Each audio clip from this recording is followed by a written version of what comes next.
like to welcome you to the place. This is the place for intellectual, spiritual, and scriptural honesty. I can't claim that this is the place of intellectual, spiritual, and scriptural honesty. It's simply the place where we can admit to moving in that direction. And we have wonderful people here tonight. We have P.Z. Myers. Dr. Myers is a developmental biologist. He's here with us tonight. And also we have Greg Brahe, our resident atheist here at the New Covenant Group. He is an awesome individual. He's a biologist, and he has a reputation of being extremely kind, honest, and has the capacity to move forward in various ways. And he's brilliant. And we also have Bob Greaves. He's the unconventional pastor. He's a linguist, and I can't brag enough about him. He's amazing. He will amaze you tonight. And so we have PZ here tonight, our guest, and all of us are here. We have various shows, Inspiring Honesty with Greg Brahe and Bob Greaves, and also the unconventional pastor, namely Bob Greaves. And I think it's going to be a wonderful conversation. And this is the first show in a series, actually, called Is Church Harmful? And that question has already been asked by answered by PZ, and I thought that his answer was perfect, to say the least. But before we bring in PZ, I would like to just look at my lovely wife for a moment, because she has much to add to the context of the talk tonight. Say a few words. Well, it is a pleasure to have PZ here. I have heard his name in different circles, especially since we've had an acquaintance with Greg Brahe, and Greg says the most wonderful things about him. And you start Googling somebody and looking at their YouTube videos, and I've gained much respect for PZ. It seems like he doesn't mind anybody approaching him and asking him questions. Now, they may not like all of his answers, but hey, they asked, right? So Right. That's what you get. So tonight, it could go from, if you ask a question, you're going to get a direct answer, so be prepared for it and hang on tight. One of the videos that I really enjoyed was the video where Eric Hovind, one of the guests that we had, or actually Greg and Bob had on their show, Eric Hovind approached PZ at a particular atheist rally or something of that context, and I enjoyed the brilliance of Dr. Myers. He was just to the point and very comfortable in his skin, and that's awesome. Greg, Bob, why don't you guys say hello? First, Greg, go for it. Well, hi, everybody. It's nice to be out here an hour early this week, and I look forward to the show. We're going to be going from 5 to 7, and I'll be back again from 8 to 10. Bob apparently is going to be sticking through as long as he can, because his show, of course, follows this one directly. So I at least get a break in there. I get to eat dinner. But I wanted to say thank you to PZ for being on the show. And on a personal note, I wanted to say you've been a big inspiration to me for what I do, and for actually even in my choice of biology to pursue.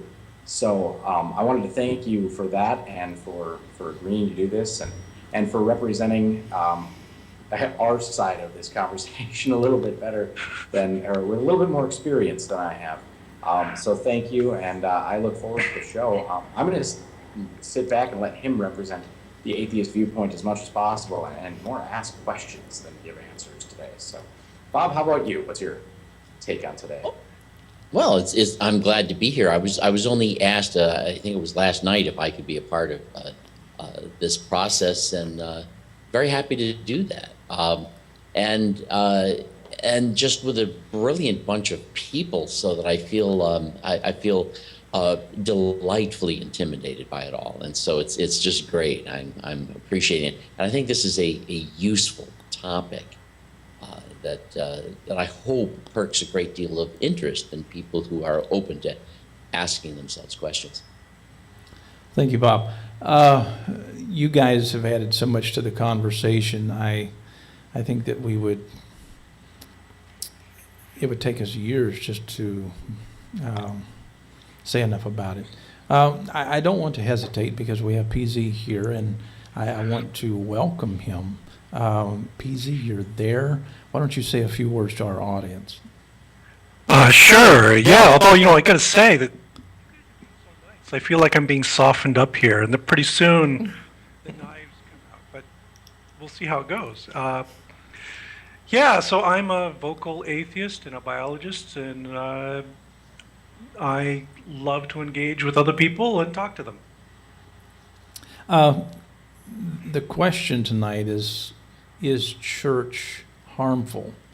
And I think that sometimes when we get into debates, when we get into conversations, if you have, for instance, in an audience or on the platform, just for the sake of argument, if you have a scientist and then you have a philosopher and then you have, say, a theologian, oftentimes it's not true that we're talking apples and apples. Oftentimes we have three people simply staying on message and trying to make their pitch points.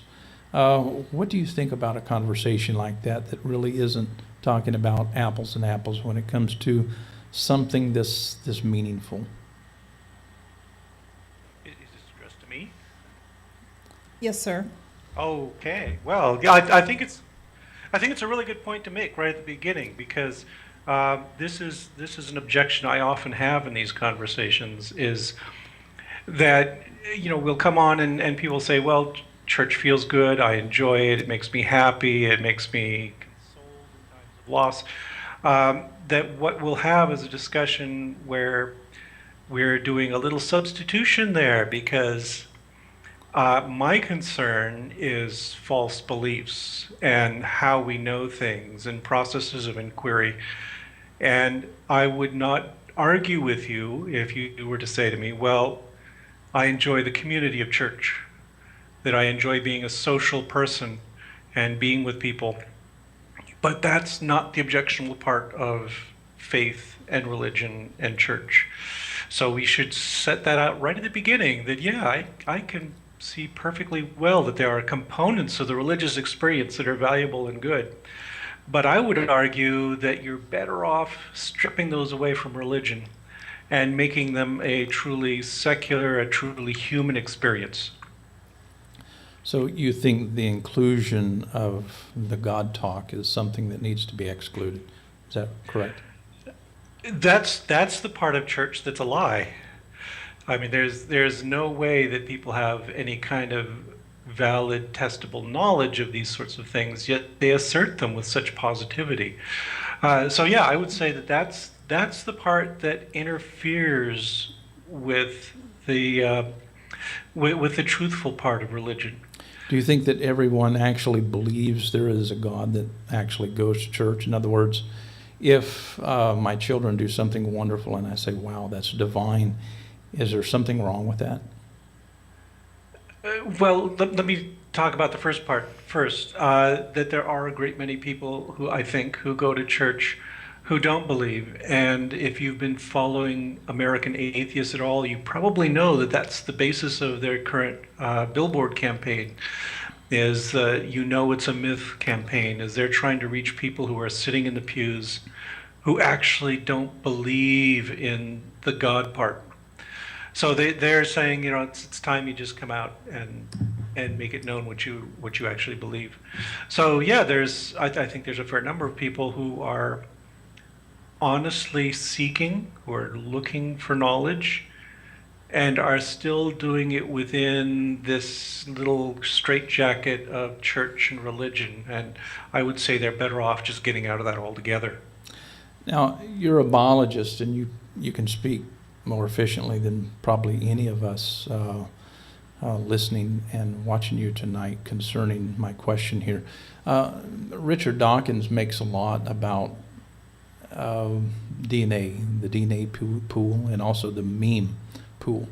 Do you think it's true that our faith is because of our meme? Would you make that argument? That your faith is because of a meme? Well, maybe I'm not quite sure. Maybe I'm misunderstanding. I might be misunderstanding Richard Dawkins, but he has made a lot of comments concerning the meme pool. If you're from India, you have a certain mindset. If you're from the United States, you'll probably be a Christian, etc. Do you think that's what shapes faith?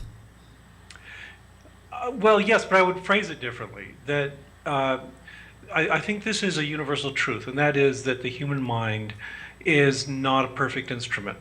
That what we do as we're negotiating our way through life is that we develop shortcuts. We try to work out ways of understanding a world that's more complex than our brains can possibly comprehend. And what that means is that among these shortcuts, we'll often develop these little heuristics, these little tricks for negotiating the world. And one of them is this whole idea that Richard Dawkins talks about quite a bit of agency detection. That what we have is a theory of mind, which means that within our brains, we have a way to model and simulate how other people's brains are working. And that what this often leads to is a somewhat fallacious imposition of agency on other objects.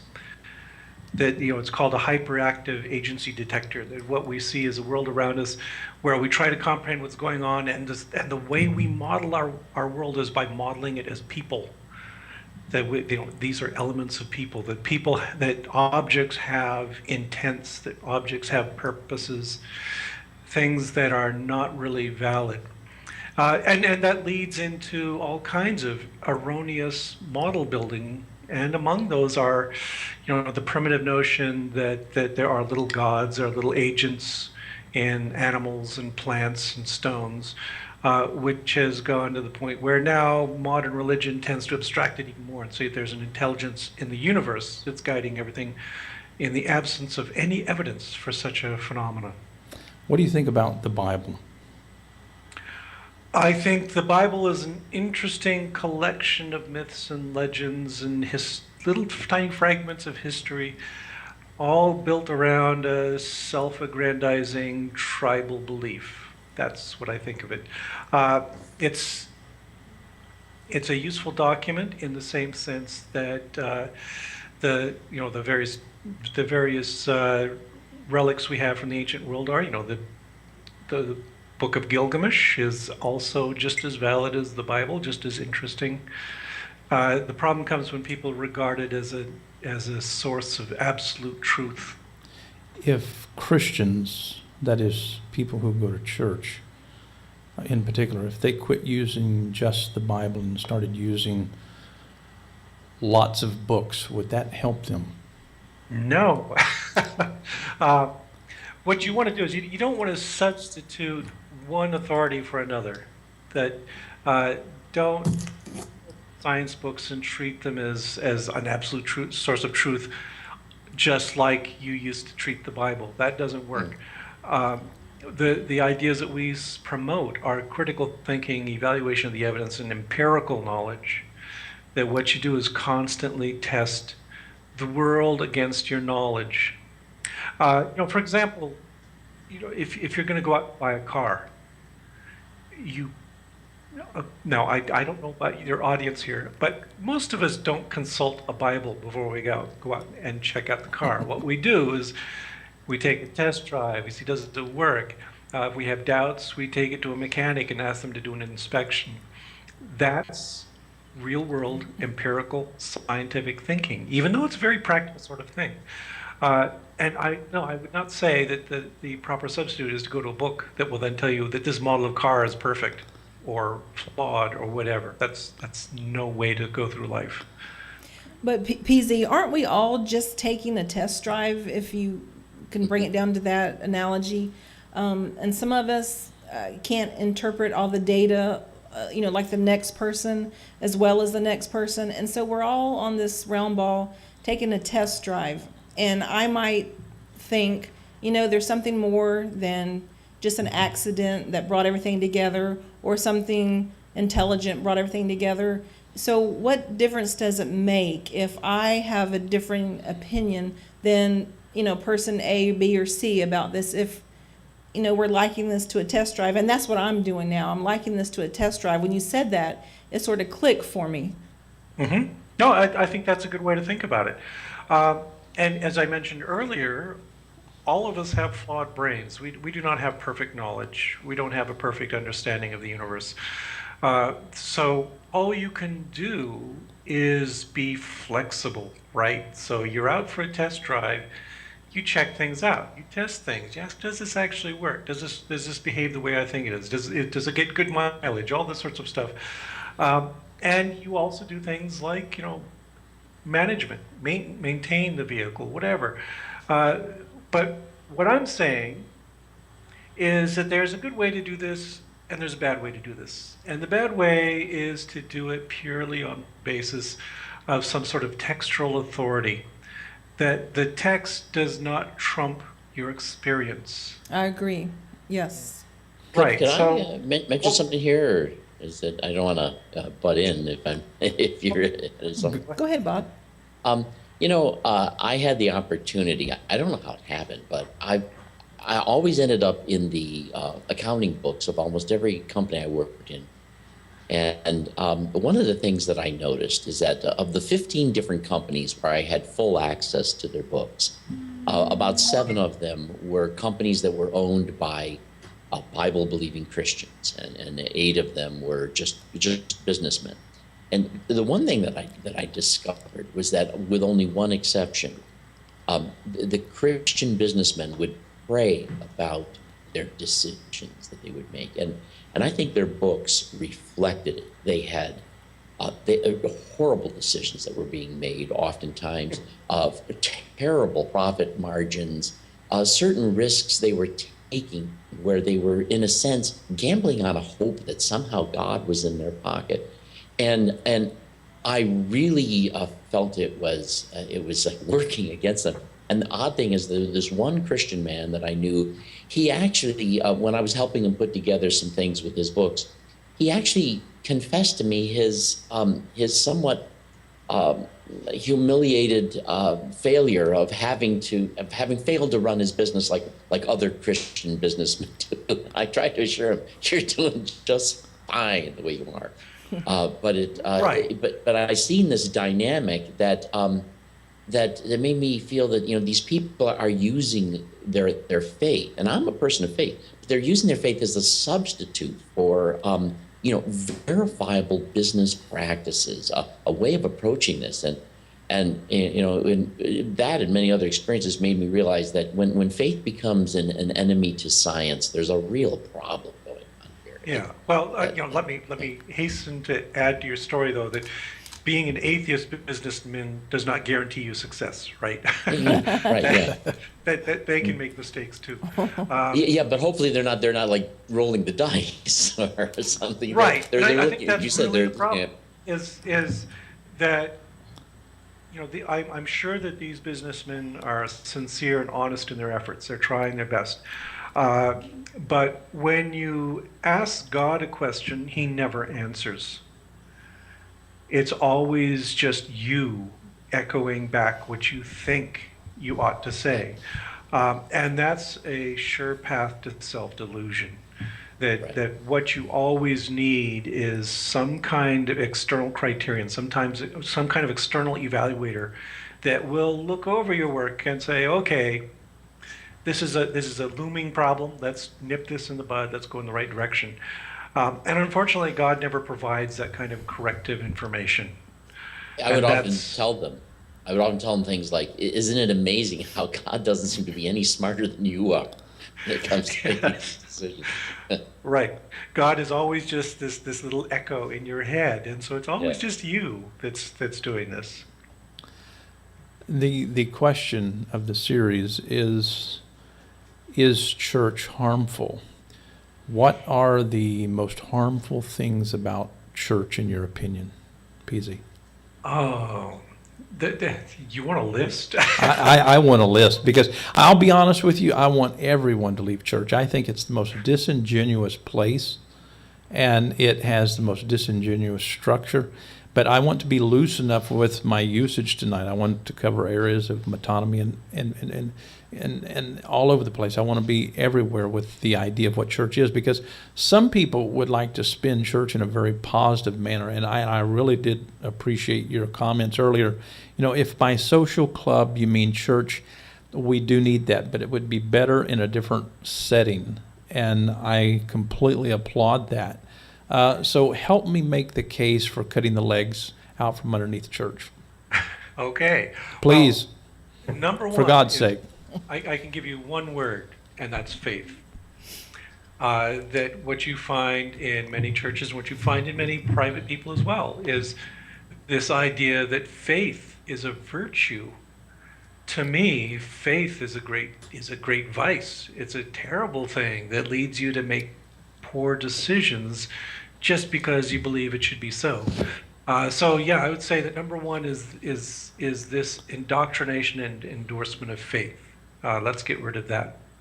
Can I hesitate you for a moment? Because one of the things that I want to do is to have apples and apples. Not all theists look at faith one and the same way. That is, for instance, when you look at the Apostle Paul's work, if we know anything about any of his language flux, if you look at the term pistis in Greek, the way that Paul uses it, not others, but Paul, he uses pistis in various ways, but one usage is something that you might agree with. He actually refers to pistis in this kind of context, that it's a body of truth. So if pistis is a body of truth, and some translators simply said, well, let's just make it all sound the same, let's call it faith, would you be against faith if it was simply construed to be a body of truth? Well, we have to have context here. I'd have to hear more about this.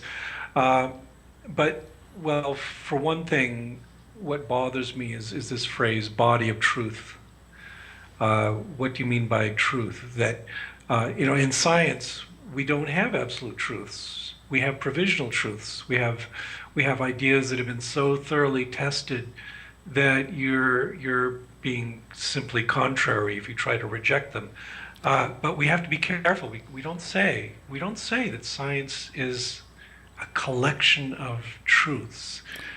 More properly, science is a process of inquiry. It's a process to winnow out falsehoods.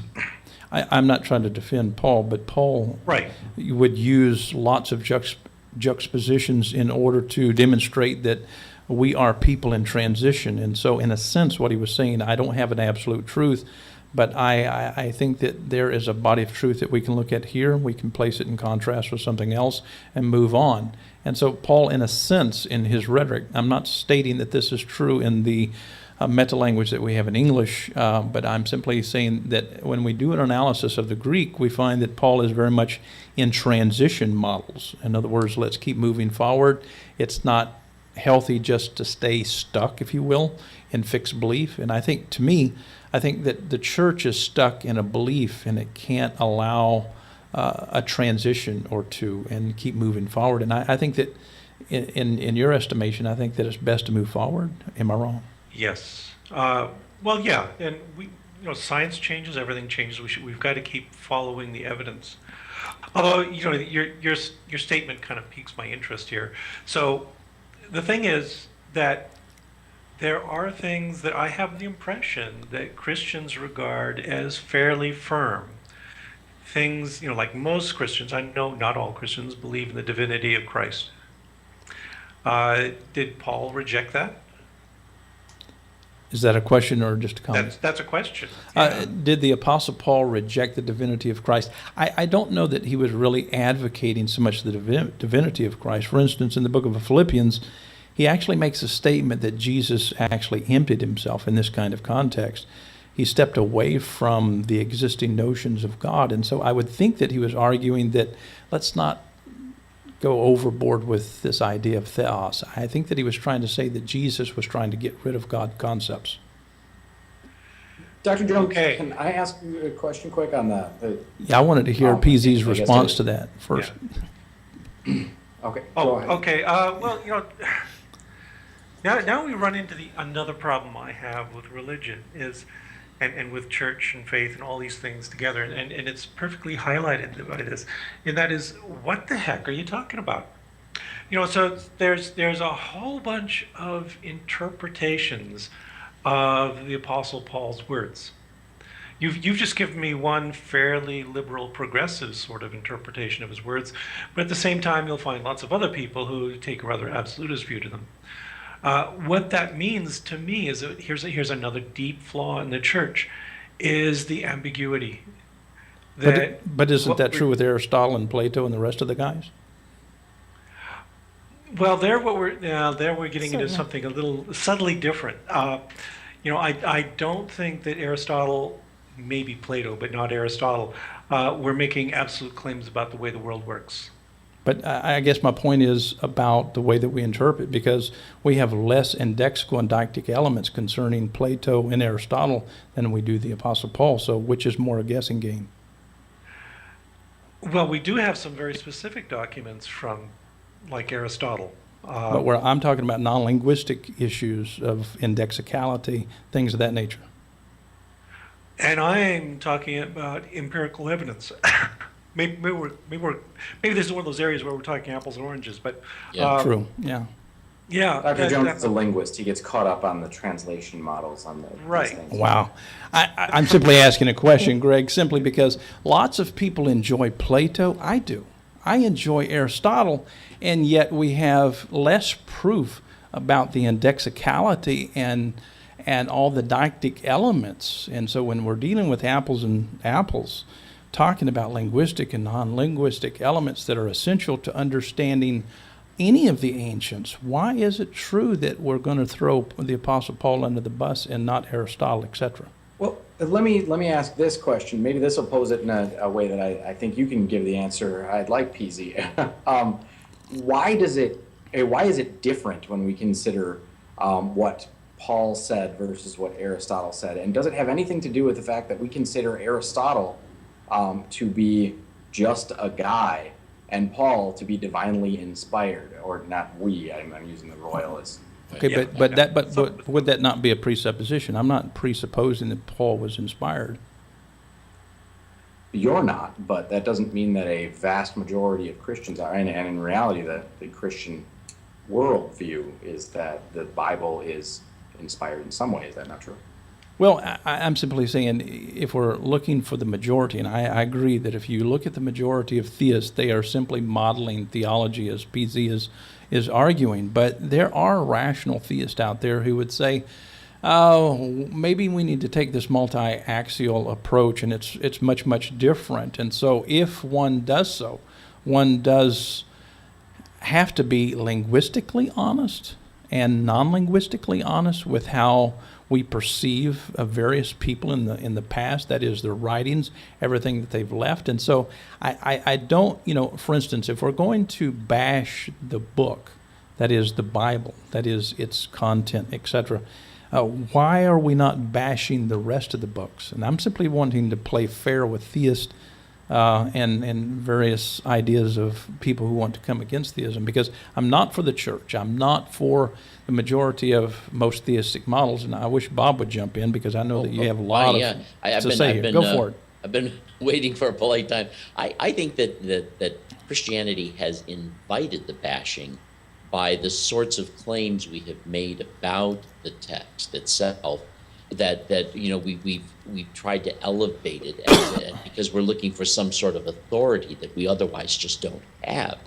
And so by elevating it, we have we've invited the criticism and the bashing, whereas many of the ancient philosophers were really just searching for insight and wisdom. Now, but going back to something you had said earlier, maybe we haven't defined the terms we're using when we're talking about indexicality. It's that phenomenon where we understand that all of the language that we use has a tendency to point to things in the environment that everyone else is aware of being there and understand how it affects the sense of the words, but without us really being totally conscious of how the words do that. And so when we find words from an ancient culture, there are all of these things that actually pointed to the context that people from that day and age just understood, that were so automatic to them. We're totally in the dark about those things. And so and some of those things can just radically alter the meaning of a phrase that we find ourselves really having to guess at what Paul really meant, and we find ourselves guessing at what Plato really meant at times. And we can only just trust in some sense that there may be some of it carried on through the oral traditions that have continued on by the people who continue to read them. So yeah. You would agree, Bob, that the church has been dishonest about its own read? Yes, definitely, absolutely. Yeah. That it's when I look at the ancient Greek and ignore what church history is telling me about ancient Greek, but look at it more anthropologically, I find things like what they translate scripture, which I would understand to be for them something that is more just along the lines of handwritten literature, and many of the Bible verses that talk about scripture aren't really talking about we think of this word scripture as referring to something that comes from God, where they're just talking about things that have been written down and they were evidently useful enough that somebody wrote them down and kept them copied so other people could read it. And they're not necessarily talking at all about somebody's, but it's turned into that over time, so that we have elevated the text into a way that has invited appropriate rejection of the elevation of the text. That's a good point. Good point. PZ, what are your thoughts here? Well, let's step back a minute to Aristotle, because I think there is a very strong difference. First of all, that I do not read Greek. I've read the translations of some of Aristotle's work.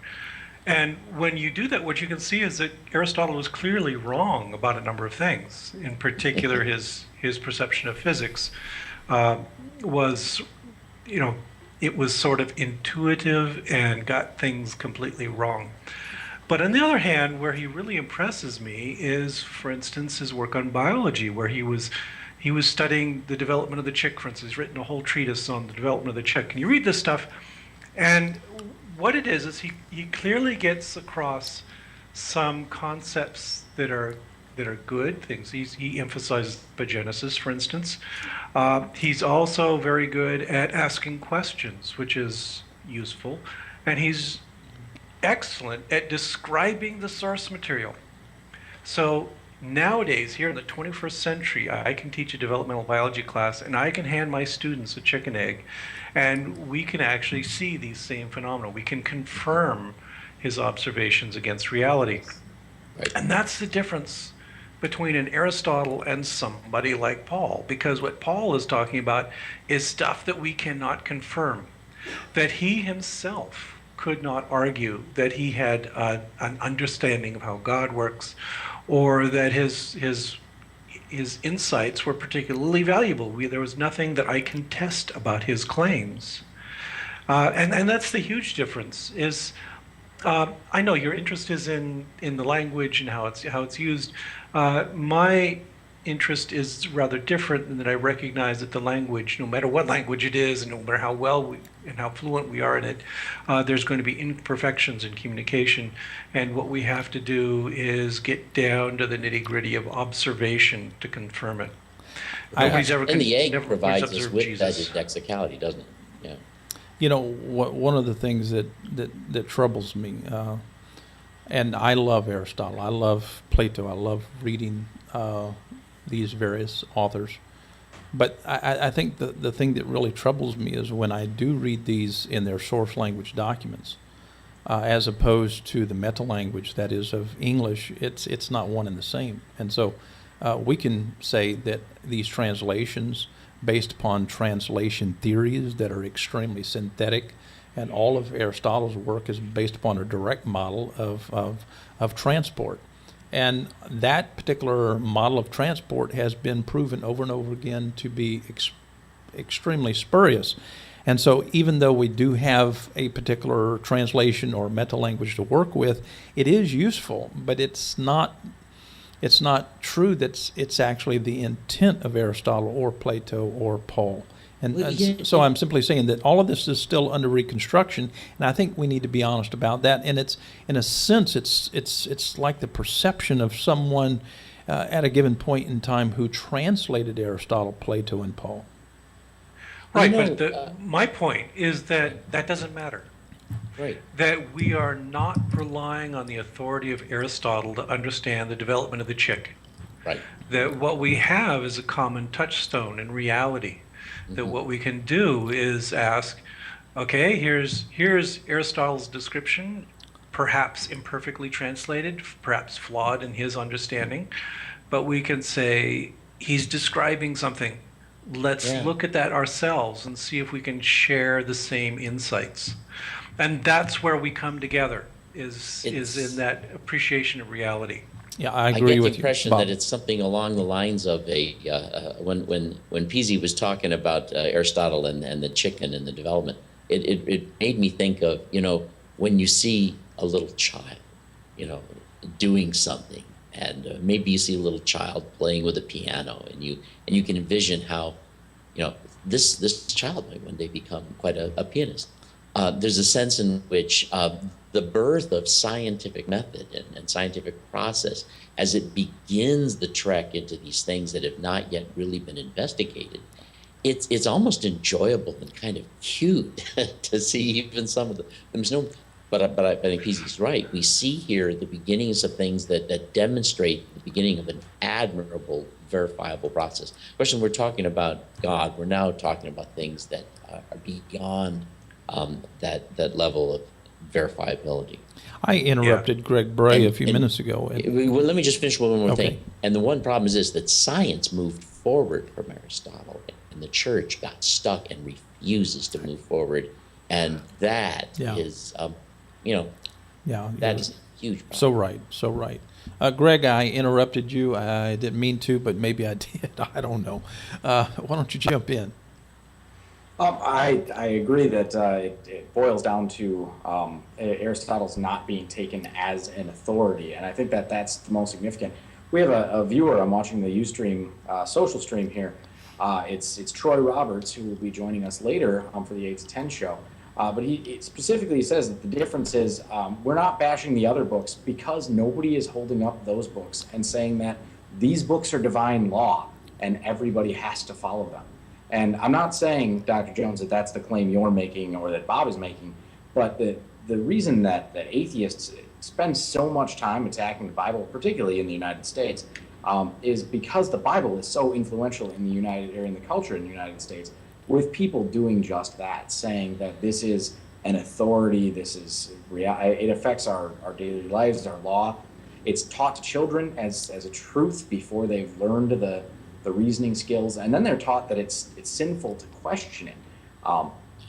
And I did want to touch a little bit on my initial response, or actually on PZ's initial response. And PZ, I want to challenge you on this one. When we said, is the church harmful? Your response was a simple yes. And I think that it was significant when we talked about defining terms and understanding how this is being addressed. But to speak with the apples to apples language, the church itself is not what is harmful, because there's plenty of people who have faith without a church.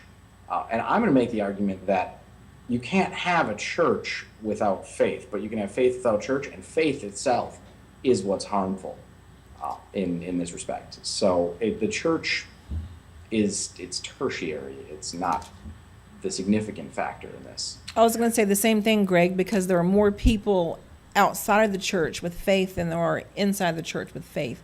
So if we are, or if PZ wanted to, I'm not saying attack faith, but has the problem with faith, then honestly, it's more on the outside of a church than it really is on the inside.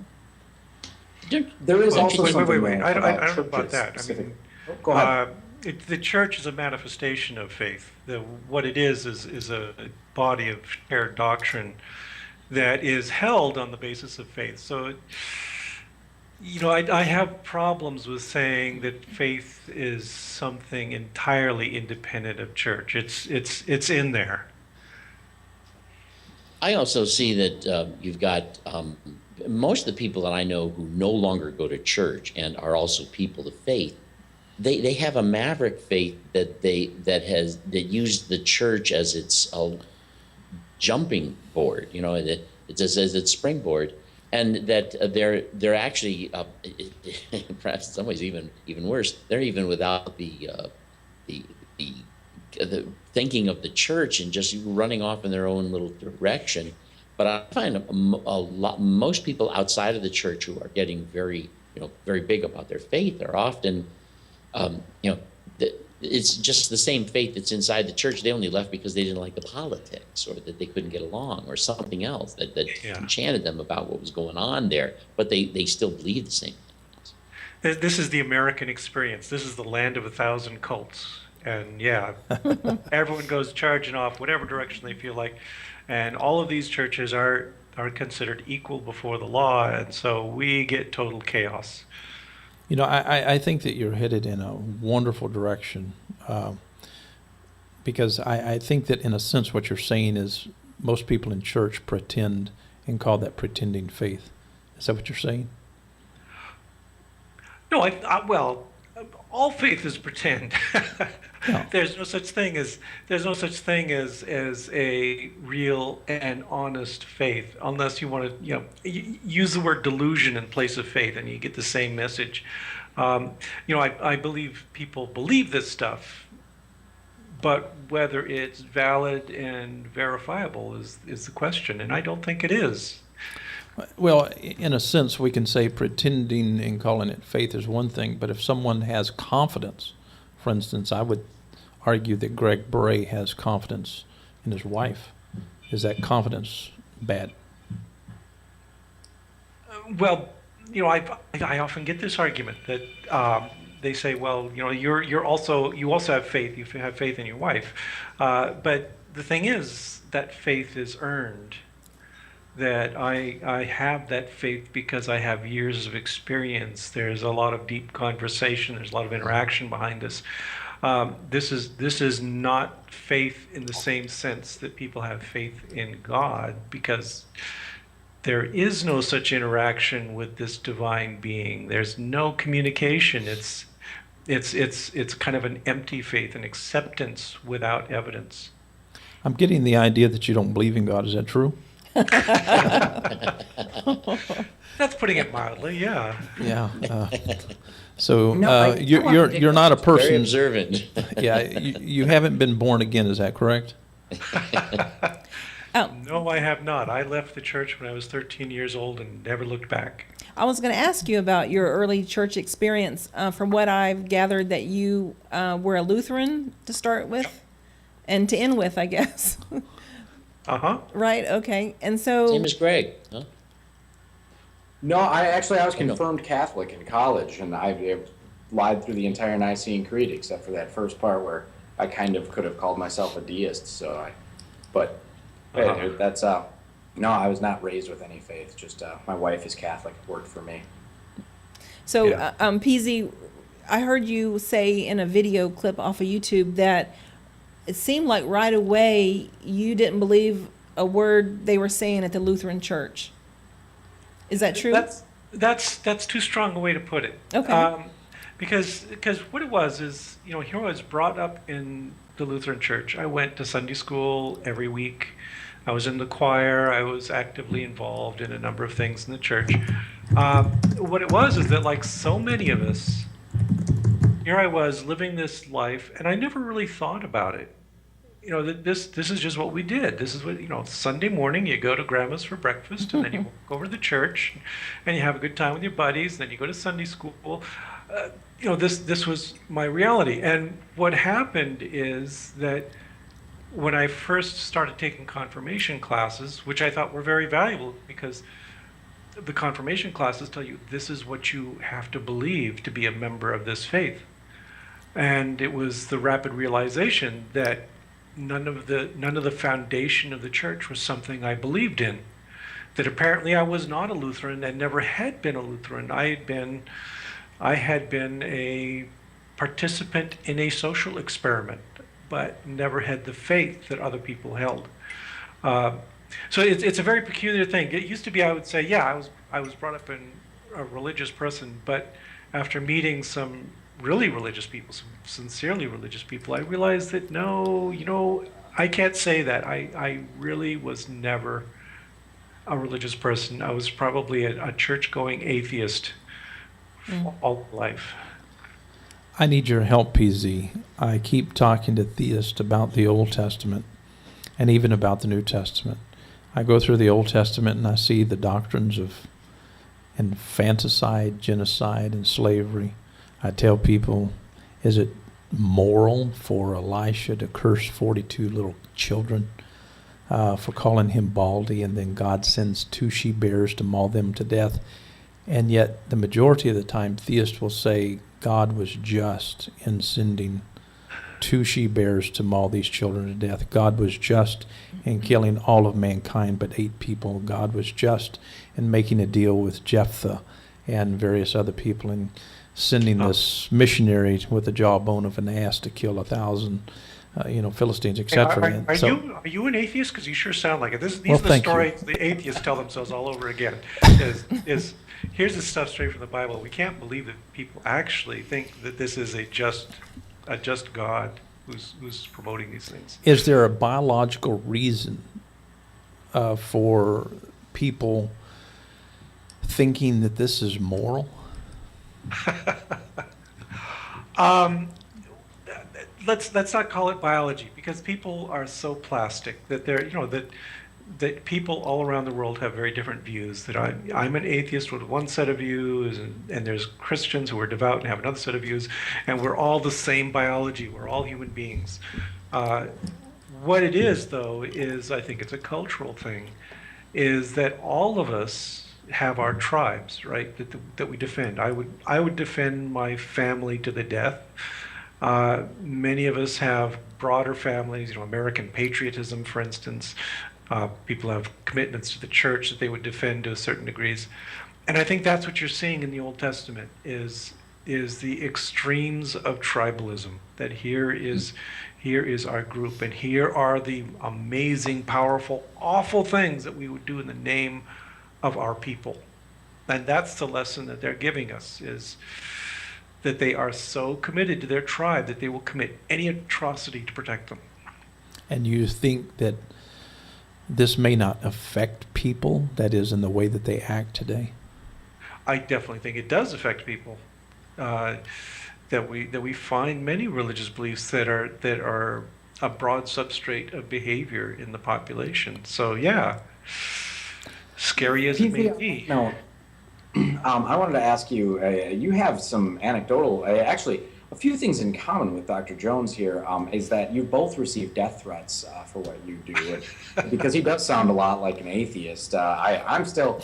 One of these days, I'm going to pin you down, Dr. Jones, on my show, and we're going to prove to you that you really are an atheist. It's just I haven't got you to commit to that yet. Would you mind elaborating a little bit on some of the experiences you've had with the church? Specifically, I know the Catholic Church was a big one for you, right. But then some other religious organizations and religious people that are unaffiliated, if you could.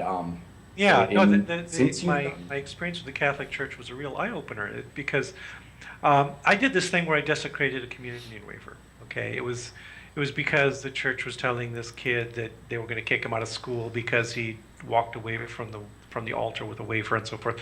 Background doesn't matter, but anyway, the point is that I carried out this act with an expectation that what I thought was going to happen was everyone would come up with rationalizations, that they would say, oh yeah, you're an atheist, you don't believe that wasn't really Jesus's flesh in your hands. They would argue that, as a non-believer, as divorcing this from the depth of feeling in the church, it became meaningless in my hands, so it really didn't matter. That's what I expected. That's what I was pretty confident would happen, is it would all fade away as people made these arguments that would it actually served my purpose, which was to say, let people have their own beliefs. You can't tell an atheist to worship Jesus, just as I can't tell a church-going Catholic to abandon God right then and there. So that was my expectation. What happened was completely the opposite, and it really surprised me. People say you must have expected this, and no, I did not expect this. And that is that people doubled down. They actually got very dedicated to this idea that the Catholic communion wafer was actually the substance of Jesus Christ, and that what I had done was causing great harm to their Lord and Savior, and therefore I deserved any punishment that could be dealt to me. That surprised me. That's not what I expected. That was again this tribalism thing, where here I challenged a deep belief, and they were not going to allow it. I think that you need to come our way and hold a revival here. I would say amen all day long to what you're saying. Those are wonderful words. I read a bit of that, and I was really touched and moved that you would stand so strong, that is, in favor of someone using their mind concerning this little wafer. What motivated you to do that? At the same time, let me say that I also defend the right of a Catholic to go to his church and practice this ritual. It's, if that's what they want to do, it's not my place to tell them that you cannot do this or that you cannot believe. But what I have to enforce is the right of individuals to believe as they wish. And that means that atheists are free to reject transubstantiation. Sure. Sure. I think that you mentioned something early in the program, PZ, that I think also it comes to mind. I can't remember exactly what you said, but what made me think of was something that I would often say about how, each field of study in some ways tries to create a lens. You said that, reality is a big, unmanageable thing, that we're all trying to find a way of making sense of it. And I think what happens is we develop these lenses as a way of looking at it. And then what we end up doing is we end up defending the lenses instead of recognizing that this is just a way of looking at reality. And I in some ways, even though I am a person of faith, my faith is more inarticulate. And the things that I believe are really kind of like working models, not necessarily it's a working model of relating to something that I think of as being in reality more inarticulate. But Yeah. but these are lenses, and there's no real value, I think, in defending the lens. Right. Well, another example is I spend a lot of time combating creationism because that's a direct challenge to my sciences and so forth. And I also try to look at the context and the history of American creationism. And one of the things you discover early on is that back at the turn of the last century, around 1900, 1910, what you find is that there were creationists whose main interest was in reconciling science with the Bible. And you find this all over, the Schofield Reference Bible, for instance. This all of Genesis is about. This is how can we fit this story that we believe is true in the sense of being a testimony of faith and being a part of the divine story, with the observations that geology and biology are bringing out. And there were a lot of people wrestling with this. And I can respect that okay, they got one belief, but they're willing to accept that the evidence of reality. And what you find in modern day creationism is that they've rejected that. There is no effort whatsoever to reconcile science and faith anymore. That the young earth creationists, things like Answers in Genesis and Ken Ham and all that, what they've done is taken an anti-science approach and openly rejected the evidence of the material world. Now that's the problem. That's a real problem, because what they've done now is they've gone beyond here's my lens, and they've thrown away their eyeballs and tried to replace those with these pieces of glass that they built, or these books that they claim are the final and total word on the history of the universe. So it gets beyond just here's an interpretation tool to here's something that actively interferes with our perception of the universe. PZ, I'm sorry, Bob, go ahead. No, I was just saying yes, absolutely, right. Okay, I was going to ask PZ, is there anything in your studies in biology that have made you take a second, even just a glance and say, oh my goodness, this could be something intelligent, or, not intelligent, but you know what I'm talking about, divine. Have you ever paused for a moment in any of your research or studies or anything and say, you know what, this is almost unexplainable, and maybe just for a second thought about God as a creator? No. Okay. I mean, let me let me back up a little bit there's been plenty of things where I look at it and I say, this is completely unexplainable. I don't know how this worked. The deeper I get into biology, the more I find that can't be trivially explained, that I don't have an answer for. There's a lot of phenomena that are complex and difficult to grasp. But at the same time, what's happened is, I know, for instance, when I was an undergraduate for studying biology, there was a whole bunch of stuff that baffled me. How can you possibly explain biochemistry? How can this possibly work? And then I discovered that taking undergraduate level courses in this subject opened my eyes and explained, oh, that's how it works. So I have this experience of seeing these barriers to my comprehension constantly falling away. And I see no reason to expect that there will not be further falling away of the barriers as I go along. And furthermore, the other part of this is that in science, what we have is a model for how the world works that effectively predicts and describes what that world will do.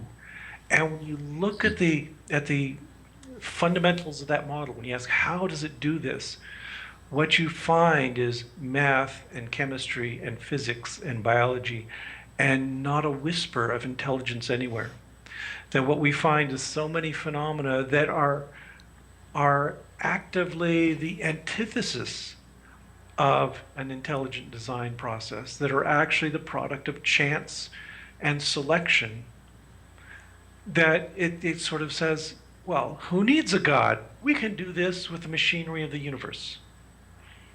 Mhm. We do have a viewer comment again, that's a question along this same line. It says, is there anything in neurobiology, and I know you're not a neurobiologist, but you may have heard of this given your field, that says that would suggest that the human brain is even capable of perceiving anything beyond observable physical reality? And how does, or if not, how would having faith be giving people these special powers? Yeah. Well, first of all, I actually am trained as a neuroscientist. That's what my PhD is in. Never mind. Developmental biology is what I then fell in love with afterwards. So yeah, I know a little bit about this stuff. And as I mentioned early in this program, the brain is flawed. The brain is not perfect. We do not have perfect perception. That there are many things that we cannot see that are still there, that we can test indirectly, that we can use tools to see. For instance, you can't see infrared and you can't see ultraviolet, but they're there, right? We can have an instrument that detects them, that consistently reports the results of infrared detection.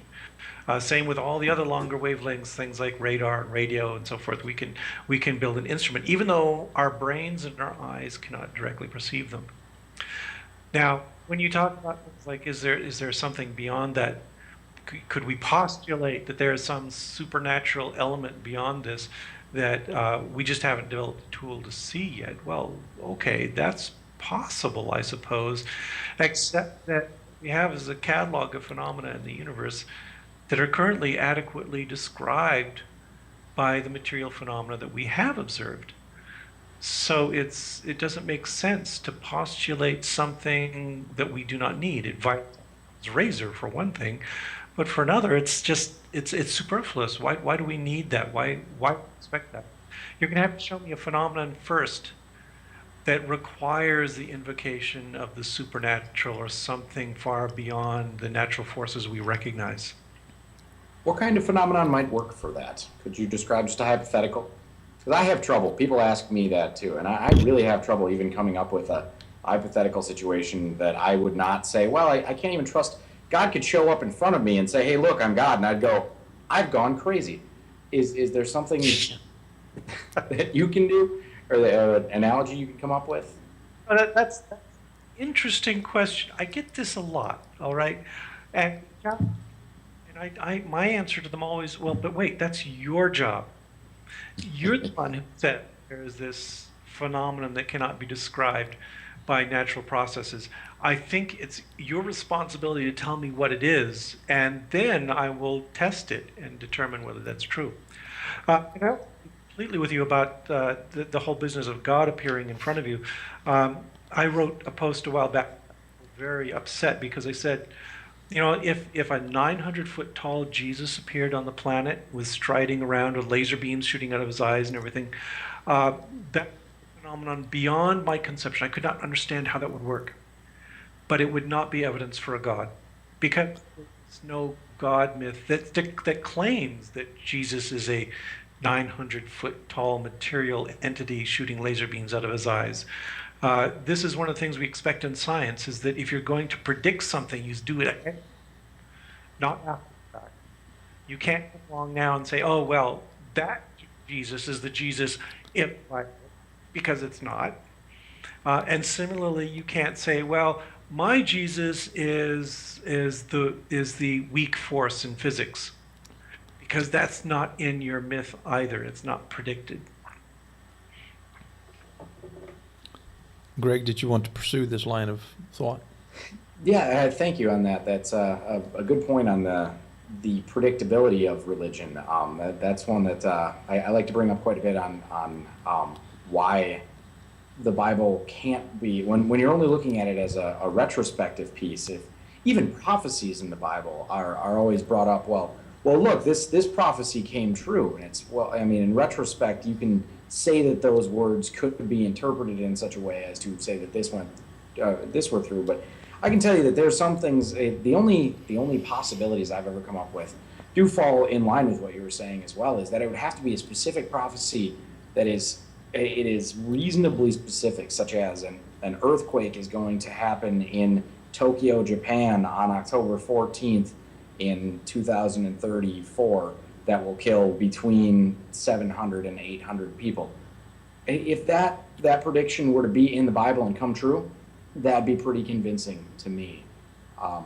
That would not persuade me at all. That would make me wonder how he figured that out.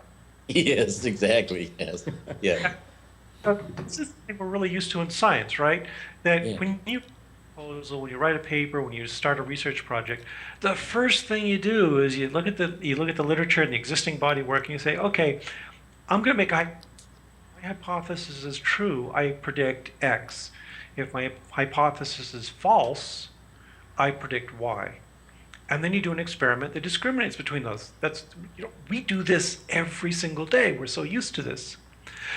In these kinds of religious claims, they don't do that. Could I make a suggestion of something I think is going on, that where religion has kind of distorted things?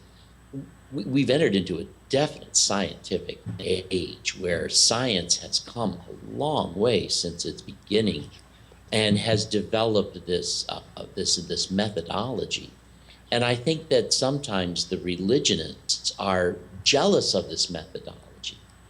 And some of the things that, for example, when I read Genesis and I study the language of ancient Hebrew, it looks to me like they knew back then. They didn't think, well, we're not very scientific, but they certainly knew they did not have a method for really nailing down these things. And so in that culture, much of their description had more to do with describing things not as they really asserted they were, but in a way that helped them to know how to relate to them. And so they weren't actually trying to assert scientific fact.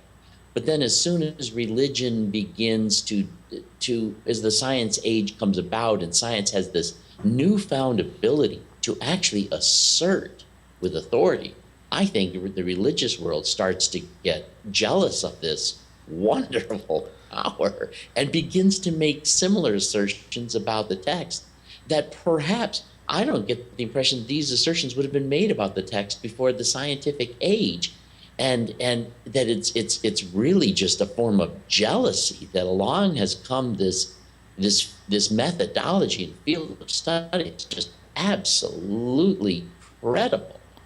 Yes, and I think they were jealous. I call it science envy. We see it all over the place.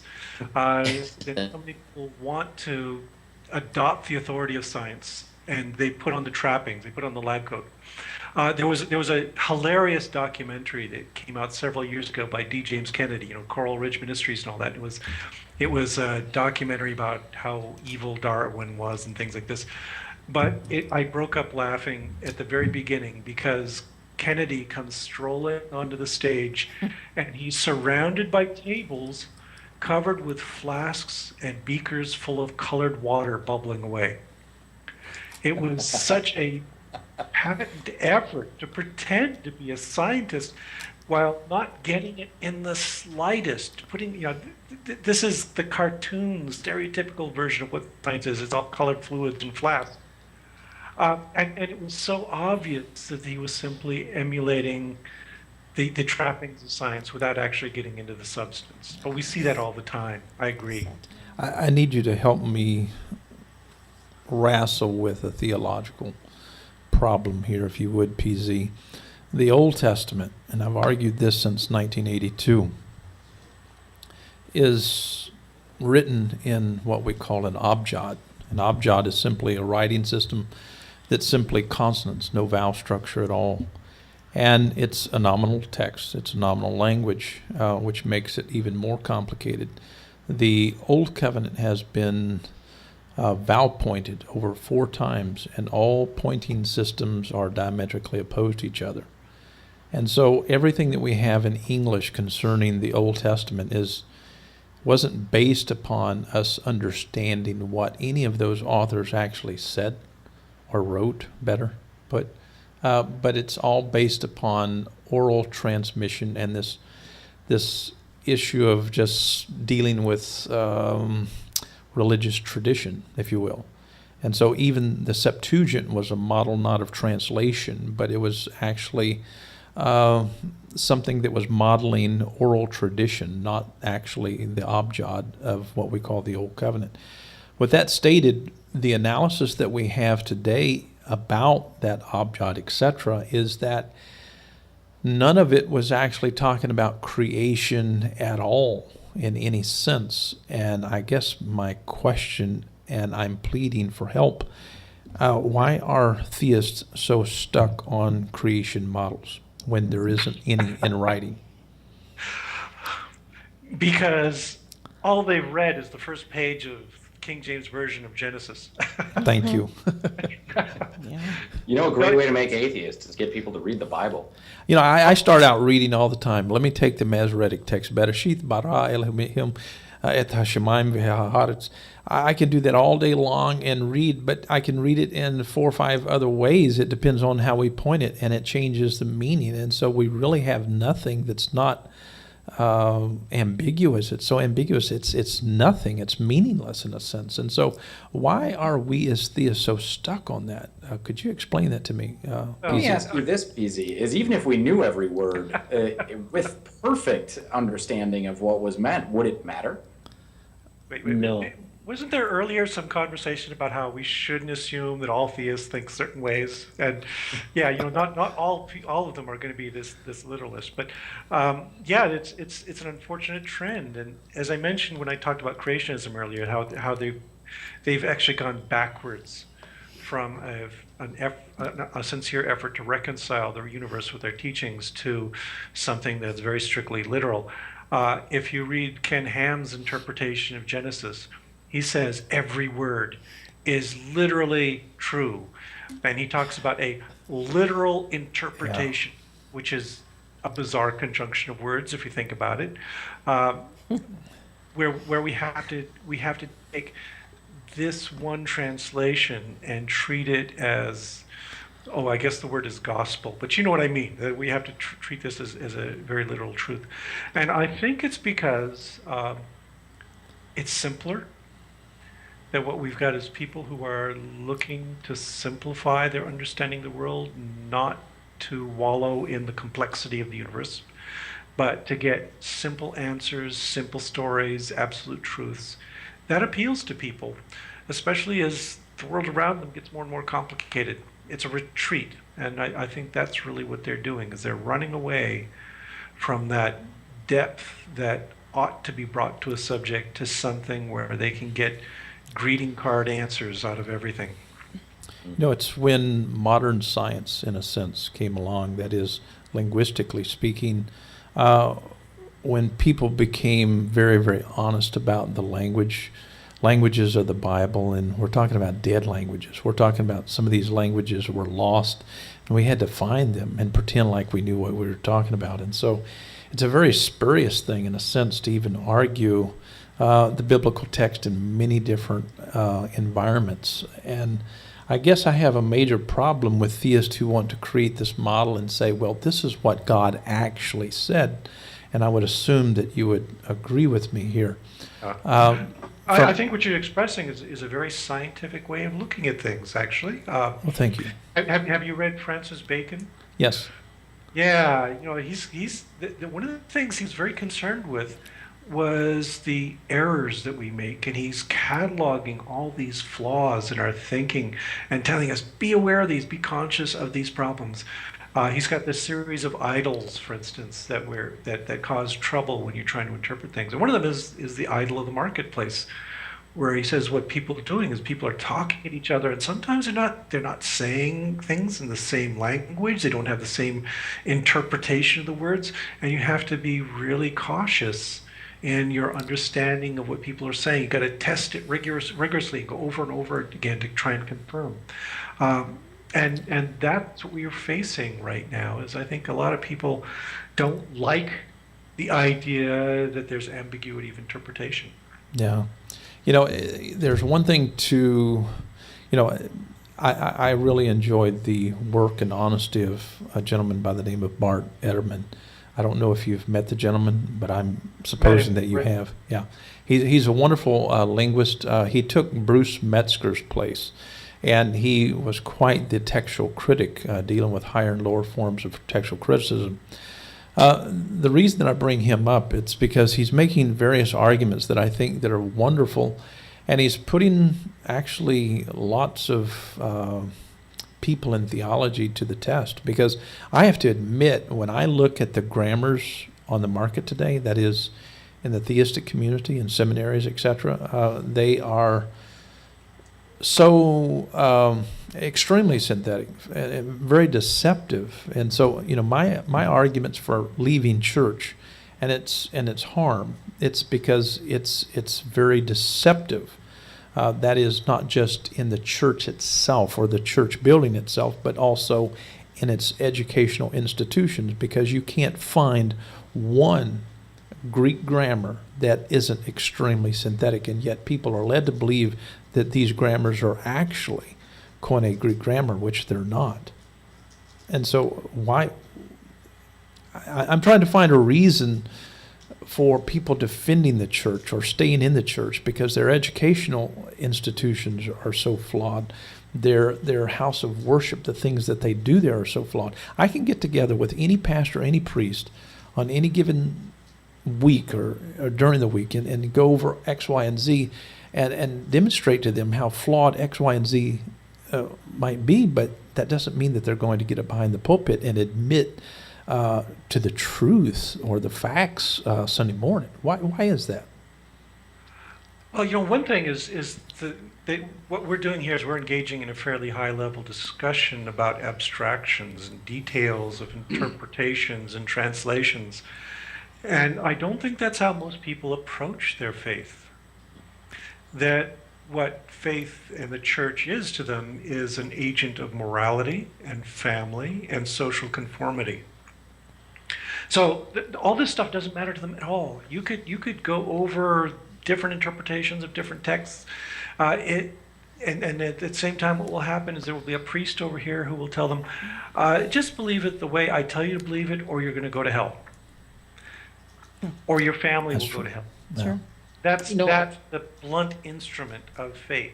I have also found that sometimes you meet someone who's really brilliant, like a brilliant medical doctor, or somebody who's really staying out in their field, and yet they will have some of these strange religious beliefs. And in some sense, we live in a day where there is so much that can be known.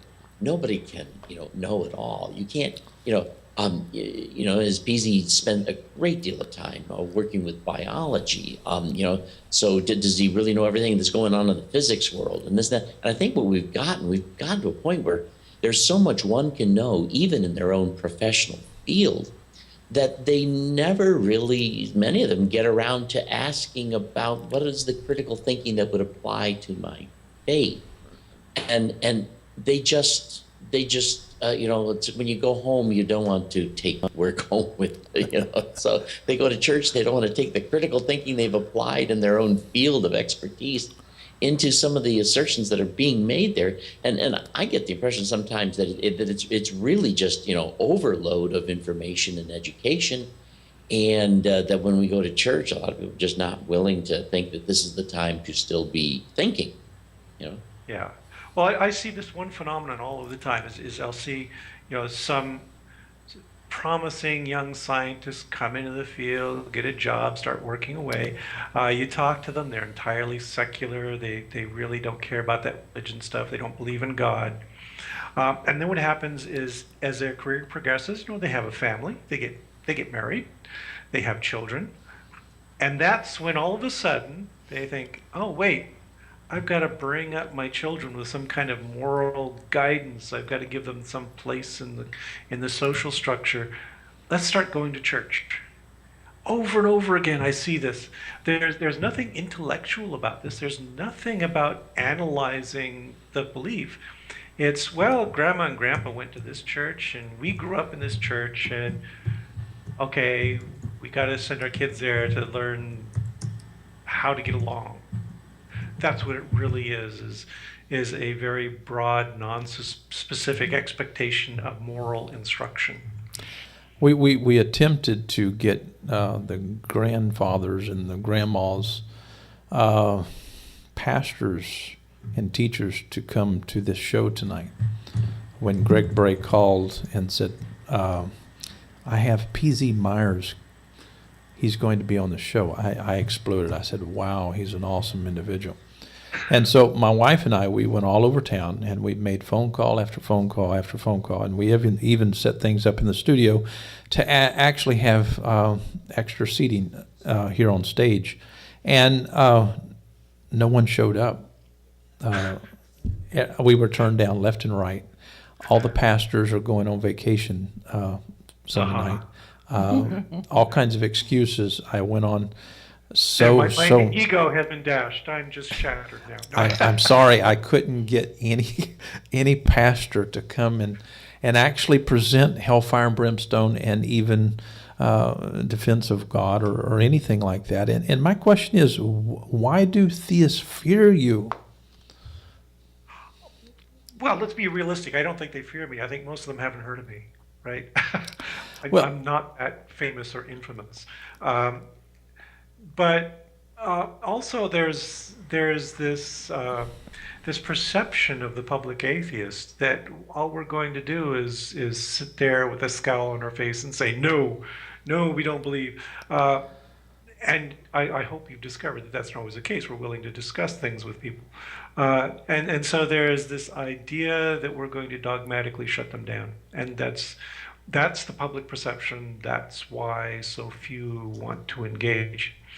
Also, if there is any fear, this is something that I think a lot of priests and pastors have right now, is that, there's a lot of them who aren't believers themselves, that they're sitting there because they feel that they're doing good for their congregations, they want to keep doing this, but deep down they're hollow and they don't feel the faith anymore. We're seeing this all the time. The Freedom from Religion Foundation is contacting other things. Danette has been working with pastors who've lost their faith.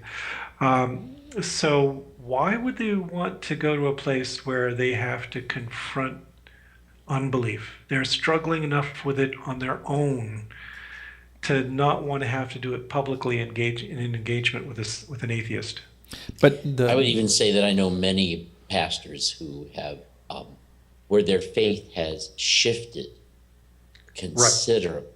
Right. They haven't lost it, but it has become something, far less dogmatic, more inarticulate, and they can't talk about it because they lose their job. There's other things about it.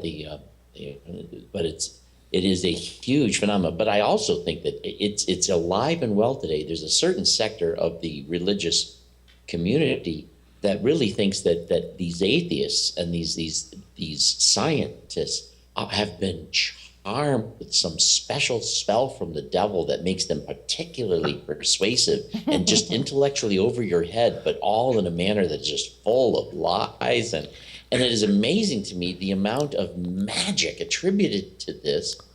To me, it's almost like a spiritually dissociative disorder where they've disengaged from being able to, let's just look at some evidence and talk about some things and be honest about it. And that's a very difficult thing for some of them to do. I don't, personally, because I'm still a person of faith, although I don't have a dogmatic faith, and I'm certainly no longer, I started out as a fundamentalist. They warned of the slippery slope. It was an awesome ride all the way down to the bottom, and I still have faith. And to me, it was a delightful freedom, so. Right, gentlemen, I'm sorry. We have some comments, and it looks like we have an angry mob outside wondering why we're not putting their comments on, their questions. Okay, let's deal with questions from people outside the panel. Yes. Okay, great. Well, here is one. Why are there no fundamentalists present who will throw in some challenging questions and represent that voice? Does that make this conversation a bit biased? Well, as my husband stated just a few minutes ago, we did try, and we tried and tried and tried, but they would not come, and it's against the law to kidnap. But so. let me make a statement about that. We should get PZ and Eric Hovind together. Well, I called Eric Hovind. I said, Eric, did you? listen. Yeah, he didn't answer the phone, but I left a message. I said, PZ Myers, the guy that you confronted there That at was that the problem, rally. honey. You said PZ Myers. He's going to be on our program. And guess what? Also, Greg Brahe, an atheist, will be there. But Bob Greaves, this amazing agnostic theist, will be there. And my wife and I will be there. We're theists, and so you should feel comfortable. Let's be there. I didn't get a return phone call, and so it's I don't know. It's troubling. I wish people would be. But we did try, willing. and we're not at all biased whatsoever because we want voices from everyone. And I know something interesting there is that you've got somebody who can write a question asking, why don't you have a fundamentalist there to throw out a difficult question? But that person failed to throw out a difficult question for me. Thank you. I was thinking the same thing, but I didn't want to call him out on it. Exactly right. Okay, Fundy, give us your difficult question, and we will put that on there. Troy Roberts says, plus, it's a lot easier to just believe than it is to try and explain those beliefs. Okay, then we have Benjamin says, have a nice trip, Jesus. See you next fall. PZ FTW. I don't know what that means, but maybe you do, PZ. FTW for the win. Okay, gotcha. And then Ray McTell, he actually stated, faith does not have to be dogmatic. It can also be provisional. It can be adjusted.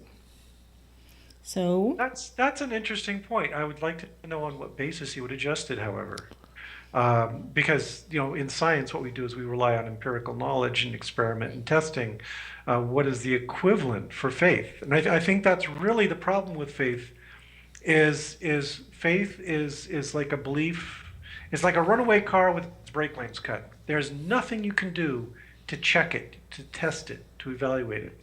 And so that's what I would ask him is, okay, if you've got a non-dogmatic faith, where do you get your knowledge from? Where do you say, well, this part is true and this part is false? How do you arrive at those conclusions? Okay, Ray, if you are still listening, I'm sure you are.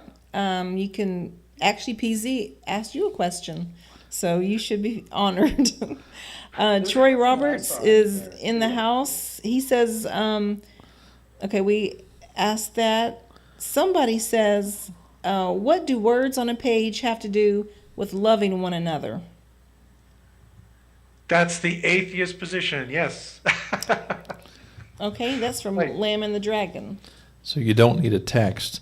Out of curiosity, we were talking earlier, and I simply tried to input possibly what Paul intended.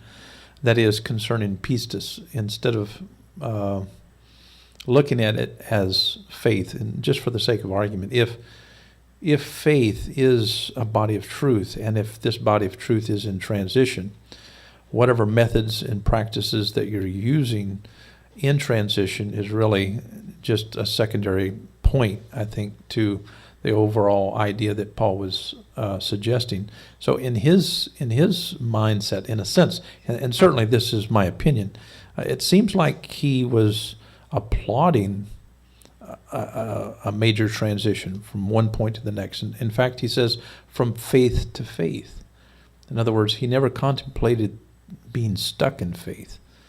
He was game for something that was used differently. And is it possible for atheists to have faith that is by their own design in something that's sensible? Well, because remember, words Yeah. have usage, not inherent Right. meaning, and so we don't need to say, well, let's just bash faith, let's just overuse this term and make everyone feel foolish, because we all are the authors of our own words. I mean, is it possible that atheists too can utilize this term faith sensibly so? well, this is getting down to the ambiguity of the language, because faith means so many different things. Well, for instance, you could say that I have faith in my physicist friends. I'm not a physicist. I don't have the deep knowledge to assess things like Lawrence Krauss or Victor Stenger can do in physics, or Sean Carroll, or any of these other people who are well-known popularizers of physics. But what I do is I grant them credibility on the basis of past experience, and I accept what they say provisionally, and we call that faith. But it's not the same as saying, I accept what you say without evidence. It says, I accept what you say with the evidence I have at hand. Maybe some smarter guy will come along and convince me otherwise. That's good. Interesting. Bob? I would just say that, I'm trying to think of how I would answer that for myself. Why do I still believe? And for me, from a child, I have had a sense of the inarticulate presence of God. I've lost any concept that he's there to do anything. I feel loved. I sense that presence. I also recognize fully that this could be a hallucination. Maybe this has something to do with tryptophan. And consequently, I'm not dogmatic, but I have found that sensing that presence, enjoying its trust of it gives me a sense that I really do have dignity. I mean, if the creator of the universe, of the Big Bang, whatever, can hang with me, I must be okay. Now, it is the kind of a thing where, I can't be dogmatic or articulate, but is this sense of presence. Now, for me, the fact that I have this sense of presence is an authentic experience. When I go to explain what it is, I don't know what I'm talking about. Right. It is. I would agree with that last bit. It is an authentic experience. It is an authentic, subjective experience. It does not necessarily mean that there is a presence there. It means you have a sense of presence. I would believe that. Correct. But it brings me back to the next point that I want to make is this: that as it evolves by the test of, is this authentic? Am I just making Yes, but what do you stuff mean by up? that? Because we can induce that sense of presence with electromagnetic stimulation of the temporal lobe, for instance. Yeah. That you can do this, and people then have this sensation that they're not alone anymore, that they have this sense of connectivity with the universe, all these sorts of things that are classically religious experiences, but they're actually a neurological phenomenon. Now, that's not to say it doesn't exist. It exists as a neurological phenomenon. But the issue is that does a sensation of presence mean a presence is there? And no, it doesn't. We don't know that it does, and I can't dogmatically insist on it, which is one reason why I think it's a completely reasonable thing for a person to be totally given to atheism, as well as and since I'm a person who believes in universal reconciliation, I also think it doesn't make any difference in the end. Okay, we have a viewer comment, and this individual, I won't read the name, but this person says, I am a lay minister who was invited to attend, and I accepted. I was completely unaware of this.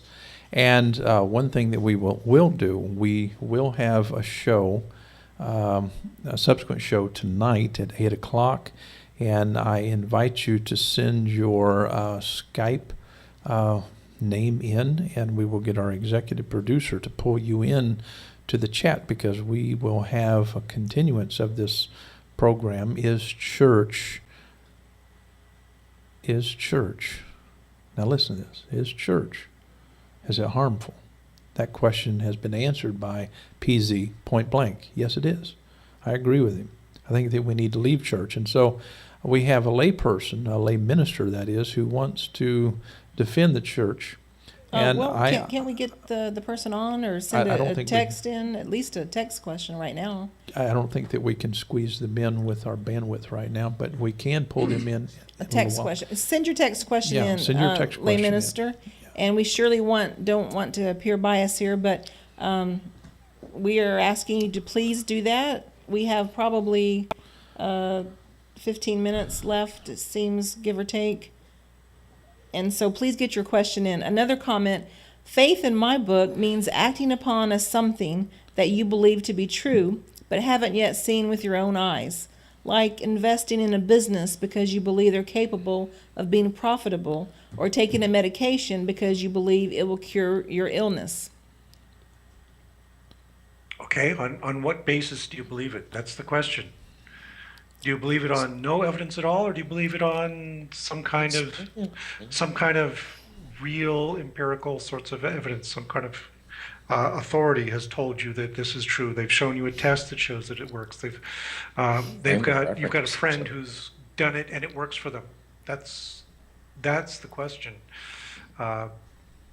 Right, because this viewer does say it's, something that you believe to be true. So to believe something, you have to look at some type of evidence, or Yes. and belief in itself is not a virtue. Just believing in something doesn't make it true.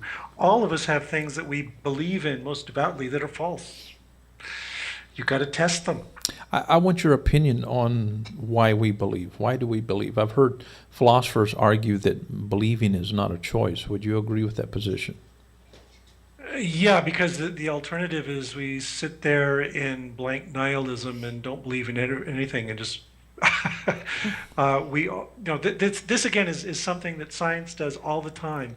As I said, we don't have an absolute truth, but what we will do is propose something as truth. We'll say, we think this is the case. We think this is true. If that is true, what can we do to test it? What predictions does it make? And this is how we live our lives too, is we assume that the world is real around us. We assume that our spouses love us. We assume that our children need to be fed. And we take action to do that. My kids really needed to eat a lot of food, that's for sure. And I don't think they could live on air. I don't believe that they could live on air. And the evidence suggests that they couldn't. Now, this lay minister just sent in a text message. And by the way, if we are not reading all of the text messages, it's simply because we're using two cell phones, and both of them are overloaded with all kinds of downloading issues. We're getting so many messages. But this same lay minister made the comment, I have no problem with what has been covered so far. So, I applaud that person. That's good. right, That's good. fantastic. Greg, you need to jump into the conversation. We've got about 10 minutes, I think. Well, I don't know. There's so much more that I'd love to cover, but there's one thing in particular that I really wanted to touch on that was related to that last comment, and I wanted to get your take on this one as well, PZ, is that the faith side of it, when people make the statements such as, I invest in this business because I have faith in it, that has to be based on some sort of evidence, or you have to have a justifiable reason for that. And that applies far beyond just the business sense or the religious sense, but even for medicine. They used that example as well. And I can tell you, there's a huge industry of people taking medicine that doesn't work. That's something that I know you, PZ, have written about also significantly. Yeah. I've read plenty of things on your blog. So do you want to touch on some of the other things that you think people need to be more skeptical about? Well, what I would recommend is that, since we are short on time, is a really good source to read this stuff is a guy by the name of Ben Goldacre. He's written 2 books. One's called Bad Science and the other's called Bad Pharma. And they both explore these issues of how do we really trust what science says? And how do we resolve the conflict that we see between economic interests and sciences? Because pharmaceutical companies make a great deal of profit off of these drugs, for instance, and they want everybody to take them, even if they're only good for a few percent of the population. That's enough to get a statistical positive test out of it. So yeah, I would say that you should look into those. The kinds of things that we do as scientists, though, is we do try to step back, and ultimately what we do is we say, here's my cherished hypothesis. How can I prove it wrong? That's really it's kind of an anti-faith approach. Is even things that we really like, that we think is a great idea, our approach to them is to say, let's throw everything we can at it. Let's punch this whole hypothesis as hard as we can, and see if we can break it. And if we try really hard to break it and it doesn't break, that fills us with more confidence that it's a valid hypothesis. We don't believe in things because we want them to be true. We believe in things because we tried really hard to show that they were false. Which is excellent. More theists should be doing that. There is another comment that I think needs to be read before the end of the show. This individual says, my viewpoint of God paints you as a godly man, PZ. And the reason that I applaud that, it's because I think theists for years have painted atheists Sure. as demons, devils, very satanic, etc. And it's extremely poor, sad. And you are a wonderful person, and no one could argue that you're not showing lots of kindness, patience. I mean, here you are, extremely educated individual, willing to come on our show, and be so kind to educate us. And we're so thankful, and you've demonstrated so much good. And I really hope that you continue to do that. But I think this Thank person. you. But I got to object to that statement. I Okay, really go do. for it. Because calling somebody godly as a compliment reinforces this idea that godlessness is not. An example: when I was younger and my kids were little, we lived in Salt Lake City, and one day my son did something nice for another person, and the person replied back to him and said, "That was mighty white of you," which took me aback, and my son was baffled. What does that mean? What it is there was this assumption that being a white person was a good thing. So calling somebody white, well, you just complimented them. And I feel the same way now when people tell me, "Oh, you're a godly person," and I feel like, wait, I'm a godless person. And I think it's good to be a godless person. And when I say somebody is godless, I am not giving them a backhanded compliment. I'm not saying something rude about them. I'm saying something positive and generous about them. So it puts me in an awkward position when people, I understand the sentiment. They were trying to be nice, but I reject Is it. it inappropriate to I'm say not a amen godly to person that? at all. What did you say, Greg? I said, is it inappropriate to say amen to that? Hallelujah. No, because it means I agree. Yeah. I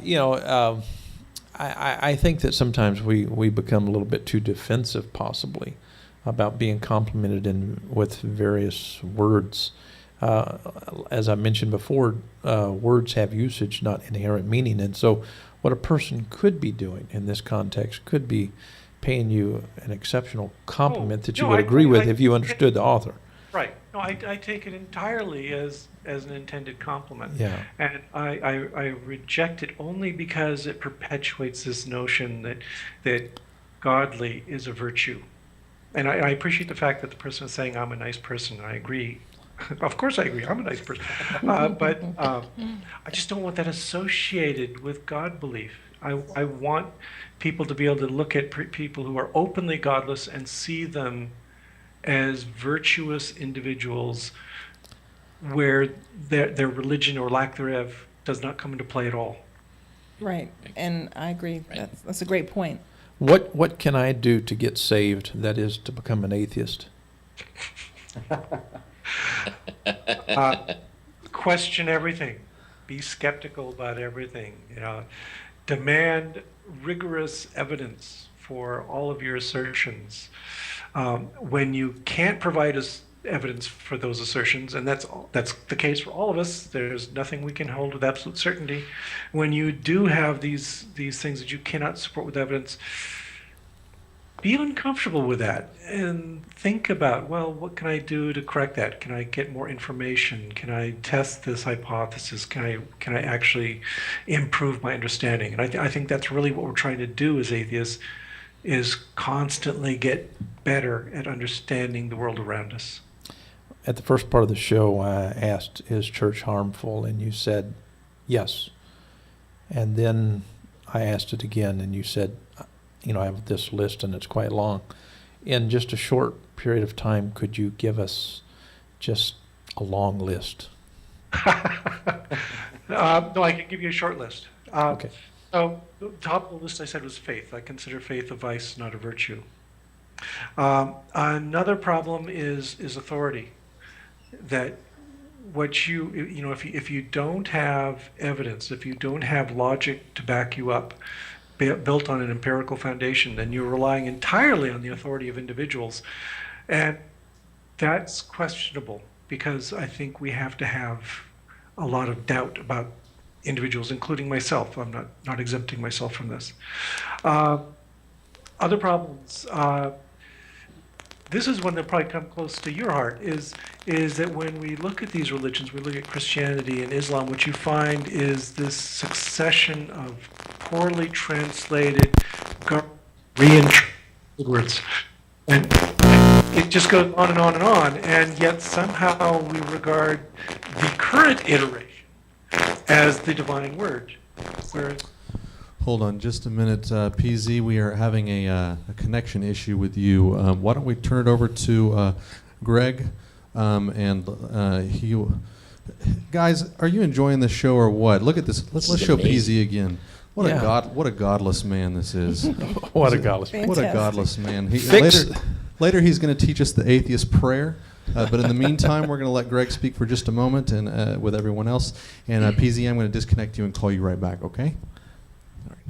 I guess the thing that I wanted to cover at this point is I want to talk about the show we're going to be doing later as well. I really appreciate PZ being part of this, but this is an ongoing series, and we're going to try to get as many different people and as many different viewpoints in it as possible.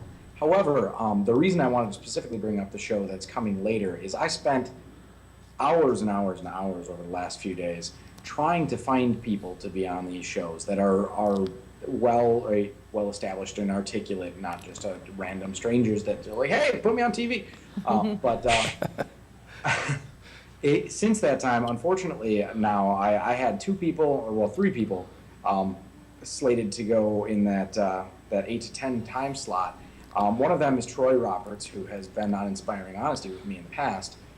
The other two are two new people to the network.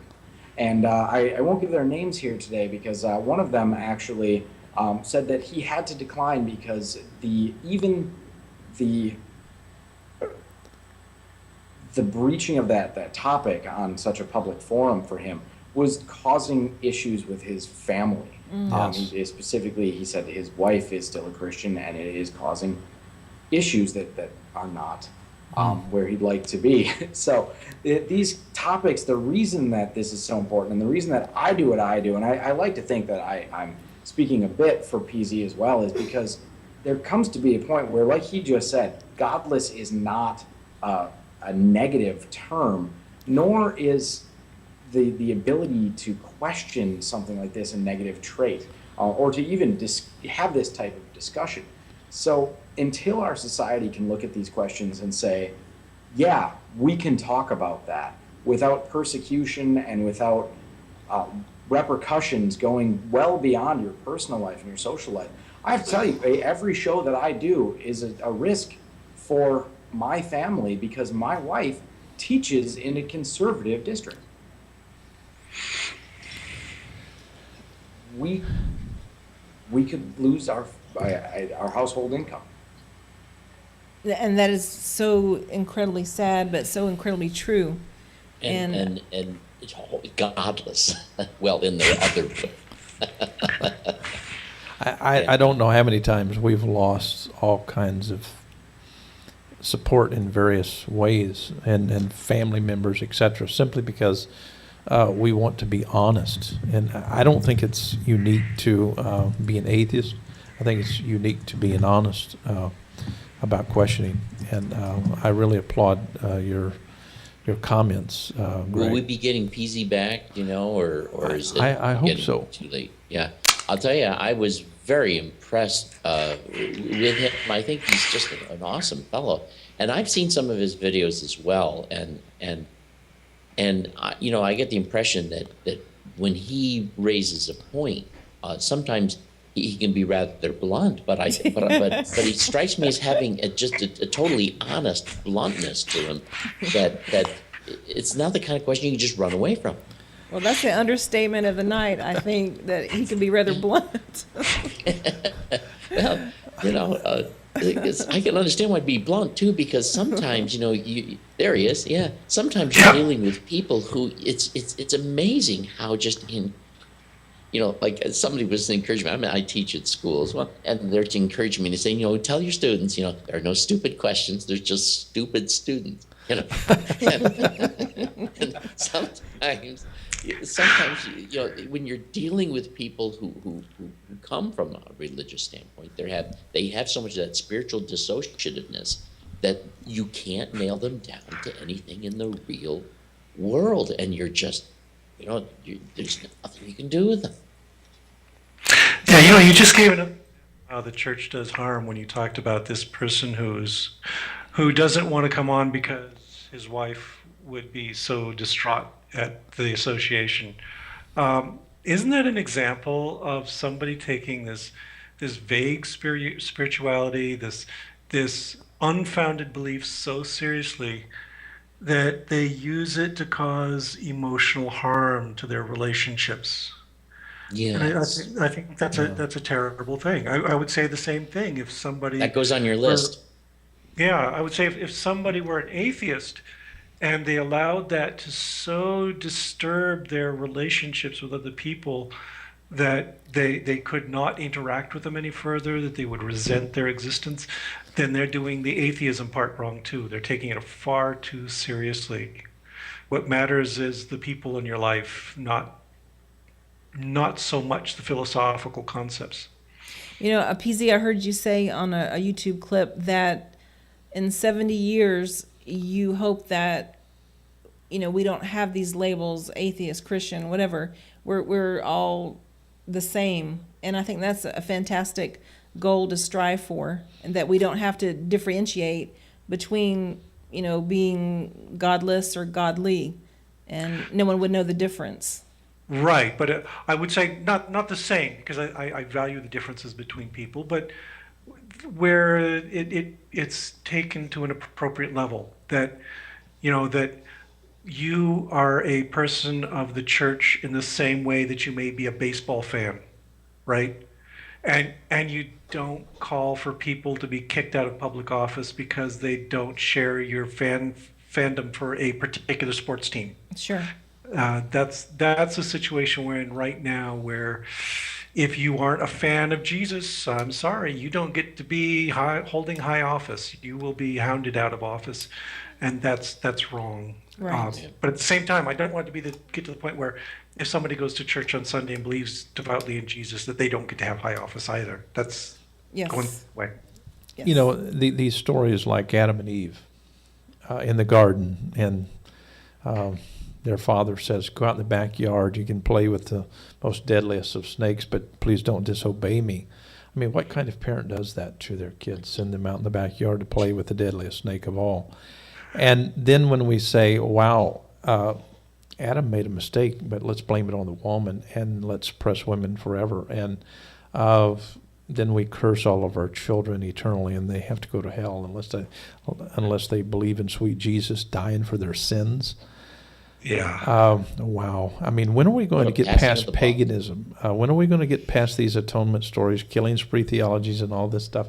I find it very difficult simply to sit down and say that any of it's reasonable, and yet I get called a heretic all the time. And I count it as a compliment, and I can understand why, in a sense, you become sensitive when people call you godly. I can very much understand your point. It's significant in order, especially being in your position as a teacher. You desire to teach people and trying to nuance something good in their lives. And we have so enjoyed you coming on this program. I wish that you would come back on a regular basis. Like I said, you're saving me in a sense. And so it's been wonderful. You're an amazing person, not just a great biologist, but my wife and I, we're going to remember you. And you've done something Just to our hearts. don't pray for me. There's no point to that. I'm not praying. I'm just expressing how I feel. Okay. And I find that it's always pitiful when I hear Christians say, "We're praying for those atheists," and I keep saying, "Why?" PZ, I promise next time I pray, I'll pray for you. Oh, you're wasting your time, but okay. All right. Would you come back sometime and visit with us, PZ? Sure. Send me another invitation sometime. Well, that would be wonderful. Any last comments, Greg? I just wanted to say thank you, and again, PZ, you've been an inspiration for me in doing this, and I'm hoping to someday carry on your mantle. I assume that I'm younger than you, so at some point you're going to retire, and I'll be the new PZ. So you can at any point just pass that torch along. Okay, you're gonna have to work on being a little more rude and blunt. Sure. We're teaching him. Okay, good, yeah. Just spend more time around Christians for a bit for that, don't I? Yeah. Ooh. That's good. That's good. Bob, what are your final thoughts? Oh, I just enjoyed the hour, and I thought we had some good discussions. It's great when people who come from various different places and can discuss this. I certainly agree that there's a great deal of harm in church, and because I wanted to be a minister all since I was a young kid. It was one of my biggest disappointments to realize that I couldn't be both honest and continue on in the direction, at least the way it was going. And so, I appreciated this conversation. I thought it was very good. PZ, excuse me. I was going to say, I think it's remarkable that, PZ didn't try to persuade us to be atheists, and we didn't try to persuade him to be a theist, that everything's right with the world the way it is, and we're fine. Yeah, that was good. Yep. That was really Give me good. time. If I come back, maybe that could be. Okay, it's a deal. Are you going to give an altar call? What are your final thoughts, PZ? Oh, it's been good. It's been an interesting, entertaining conversation, and you were all very, very nice. Scarily nice, but okay. I can deal with it. You can handle it. The Kool-Aid comes out later. That's Yeah, you may ruin my cred with all the atheists out there. Well, I'll tell you what, go ahead and say something, and then we'll bleep it out, and they'll think you're really dogging us or something. Yeah, badger us for a moment. Please. We'll save it for the next time. How's that sound? That's the Sounds deal. great. Looking forward to it. Okay, we do thank you guys for tuning in. The unconventional pastor, Bob Greaves, is up next, and he has some amazing things to share. And we will be having that show that Greg Brahe was talking about at 8 o'clock. That is Central Standard Time. And that will be for 2 hours until 10 o'clock. And we have various people that are coming our way, and some of them are having to sign off, unfortunately. But some way and somehow we're going to move forward And keep asking those difficult questions, because this is the place for intellectual, spiritual, and scriptural honesty. We're not there yet. We're still asking questions. And so we're going to allow enough room to grow up and be honest. Thank you for your time. Ladies and gentlemen, stick around. We went a little bit over time, but we're going to take a quick break, and we will be right back with the unconventional pastor. Thanks for staying with us.